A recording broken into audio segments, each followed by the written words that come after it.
KTR ED విచారణ వెనక BJP Congress కుమ్మకైందని BRS అంటోంది. ఒకటే కదా కంప్లీట్ అయింది ఇప్పటి వరకు. ఇంకా బోలెట్ బ్యారెక్స్ ఉన్నాయి మా దగ్గర టీఆర్ లో. సో ఎవరెవరు లైన్ లో ఉన్నారంటారు? రేవంత్ రెడ్డి కుటుంబం, కేసీఆర్ కుటుంబం. తెలంగాణ నుంచి కాంగ్రెస్ ని తరిమే వరకు నిద్రపోమని చెప్పారు. గాంధీ భవన్ కూలగొడతామని చెప్పినాం, కూలగొడతాం కూడా ఫ్యూచర్ లో. బీఆర్ఎస్ నేతల అవినీతి అంశాలకు సంబంధించి బీజేపీ కాస్త సైలెంట్ అయినట్టు కనిపిస్తోంది. అది రేవంత్ రెడ్డి గారికి తెలుసు, ఎవరెవరు ఉన్నారంటే ఆయనకు తెలుసు కదా, ఆయన ఇవ్వాలి కదా మాకు డాటా, ఆయన దగ్గర పెట్టుకోండి అన్ని.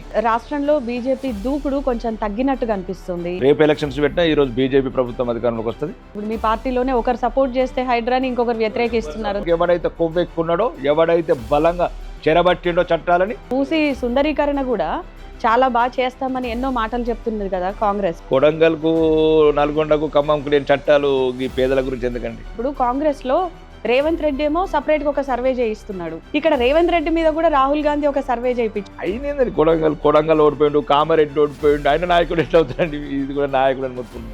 నెక్స్ట్ ఎలక్షన్స్ లో పోటీ ఎవరితో? కాంగ్రెస్ తోనా బీఆర్ఎస్ తోనా? మీకు బీఆర్ఎస్ పార్టీ ఉందా ఇంకా?